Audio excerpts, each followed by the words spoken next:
بسم اللہ الرحمن الرحیم۔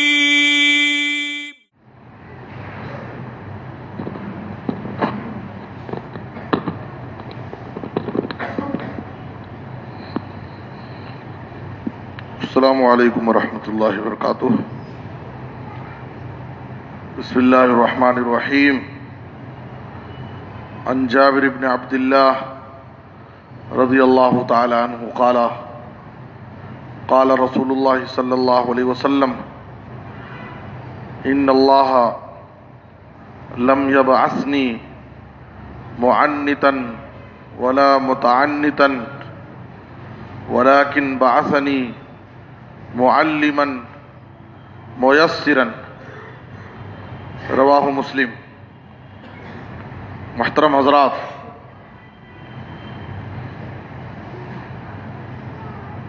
سماج اور معاشرے کا جائزہ یہ بتاتا ہے کہ دن بدن نوجوان نسل، خاص طور پر نوجوان نسل میں دینی انحراف اور دین سے دوری کا رجحان بہت تیزی سے بڑھ رہا ہے، اور نوجوانوں کی ایک بڑی تعداد مسجدوں سے دور ہے اور اپنے کاروبار میں، دنیا میں مست و مگن ہے۔ اکثر نوجوانوں کا پسندیدہ اور دلچسپ مشغلہ موبائل فون سے گانے سننا، فلمیں دیکھنا، گیم کھیلنا، یہی ان کا اپنا پسندیدہ مشغلہ بن گیا ہے، اور اسی میں وہ اپنا وقت ضائع کر رہے ہیں۔ یہ اکثریت کا حال ہے، الا ماشاء اللہ بعض نوجوان ہیں جو ماشاء اللہ نمازوں کی پابندی کرتے ہیں، مسجدوں سے قریب ہیں، اور دینی رجحان ان کے اندر پایا جاتا ہے، والدین کے خدمت گزار ہیں، بڑوں کا احترام کرتے ہیں، لیکن ایسے نوجوانوں کی تعداد بہت کم ہے، تو جس کی وجہ سے دینی تربیت ان کی نہیں ہے، اور گھروں میں دینی ماحول بھی نہیں ہے، اور ٹیکنالوجی کے بڑھنے کی وجہ سے دن بدن ماحول بھی بگڑتا جا رہا ہے۔ تو ایسی صورت میں نوجوانوں کی طرف سے، چاہے وہ نوجوان لڑکے ہوں یا لڑکیاں ہوں، وہ ان سے کچھ ایسی حرکتیں سرزد ہو رہی ہیں جس کی وجہ سے وہ خود بدنام ہو رہے ہیں، ان کی طرف سے ان کے ماں باپ بدنام ہو رہے ہیں، اور اس سے آگے اسلام اور مسلمان بدنام ہو رہے ہیں۔ تو ایسی صورتحال میں نوجوانوں کی اصلاح کرنا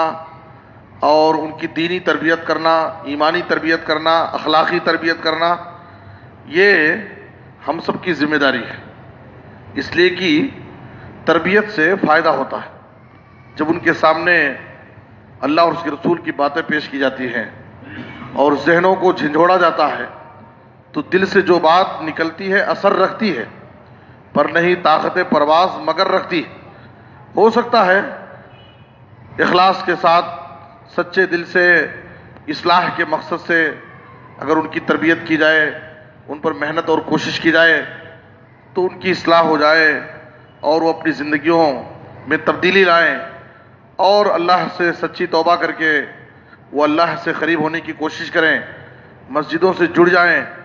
اور اپنی زندگیوں میں وہ تبدیلی لانے کی کوشش کریں، اس لیے کہ تربیت کا بڑا فائدہ ہوتا ہے۔ آپ دیکھیے نبی صلی اللہ علیہ وسلم کی شخصیت ہے بحیثیت معلم اور مربی، اگر آپ دیکھیں گے تو آپ صلی اللہ علیہ وسلم ایک بڑے مثالی اور معلم اور مربی تھے۔ کیسے کیسے لوگ آپ کی خدمت میں لائے جاتے جن کی پوری زندگی گناہوں میں، سیاہ کاریوں میں، بدکاریوں میں گزری رہتی، لیکن نبی صلی اللہ علیہ وسلم ایسے انداز سے ان کی تربیت کرتے تھے کہ ان کی زندگیاں بدل جاتی تھیں۔ مسند احمد کا وہ مشہور واقعہ جس کو امام البانی نے صحیحہ میں ذکر کیا ہے، قریش کا جب وہ نوجوان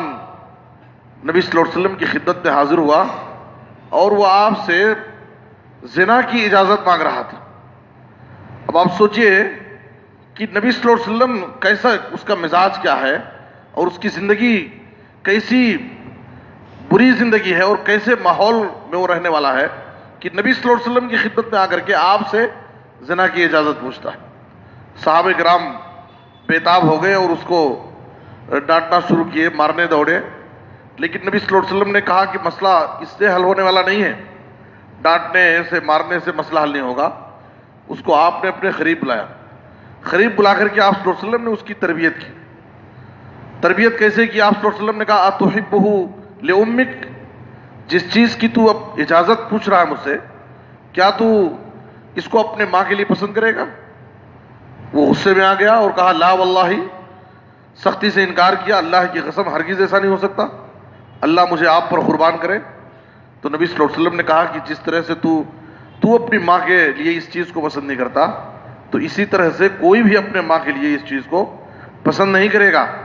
بالترتیب آپ سوالات کرتے گئے، اتحبہ لابنتک، اتحبہ لخالتک، اتحبہ لعمتک، کیا تو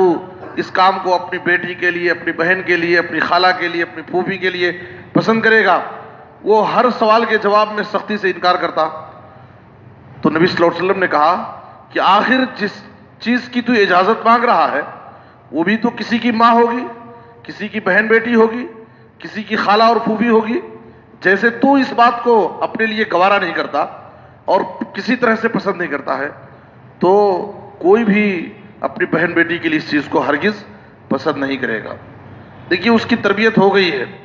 ذہن سازی پوری ہو گئی ہے،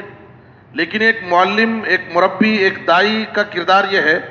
کہ اس کو وہیں تک نہ چھوڑے، بلکہ دعوتی میدان میں دعاؤں کا بھی بڑا کردار ہے، اس کے حق میں دعا بھی کرے اللہ رب العالمین سے، تاکہ آئندہ زندگی میں، مستقبل کی زندگی میں اس کے دل سے گناہوں کی نفرت ہو جائے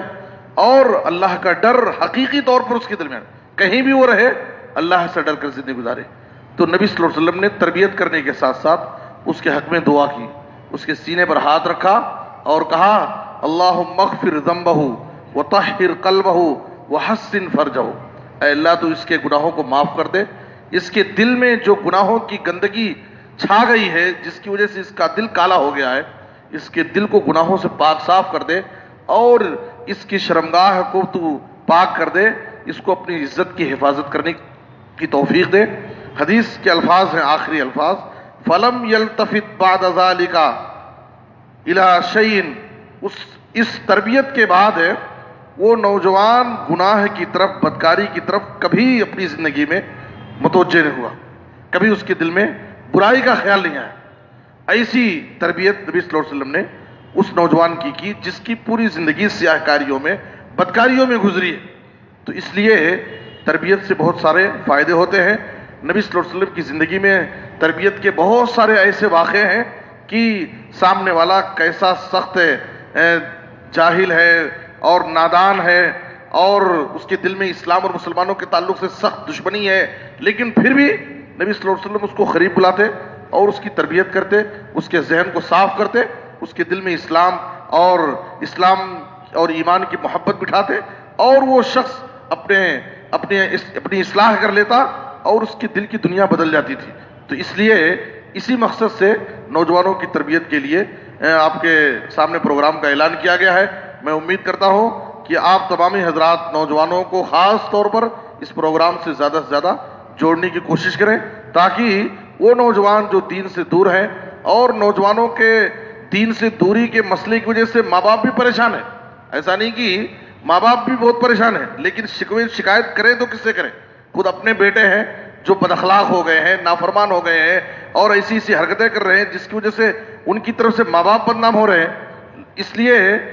ہر ایک کی یہ ذمہ داری ہے کہ وہ نوجوانوں کو اس پروگرام سے جوڑیں اور زیادہ سے زیادہ اس سے نوجوانوں کو فائدہ اٹھانے کا موقع دیں۔ میں امید کرتا ہوں کہ آپ تمام حضرات اس جانب توجہ دیں گے اور ہر شخص اپنی اپنی کوشش کے مطابق زیادہ سے زیادہ نوجوانوں کو اس سے جوڑیں گے تاکہ یہ پروگرام کامیاب ہو اور زیادہ سے زیادہ لوگ اس سے فائدہ اٹھائیں۔ اللہ ہم سب کو نیک توفیق دے اور معاشرے کی اصلاح کے لیے ہر ممکن کوشش کرنے کی اللہ سب کو توفیق عطا فرمائے۔ آمین، تقبل رب العالمین، وصلی اللہ علی نبینا محمد و آلہ وصحبہ اجمعین۔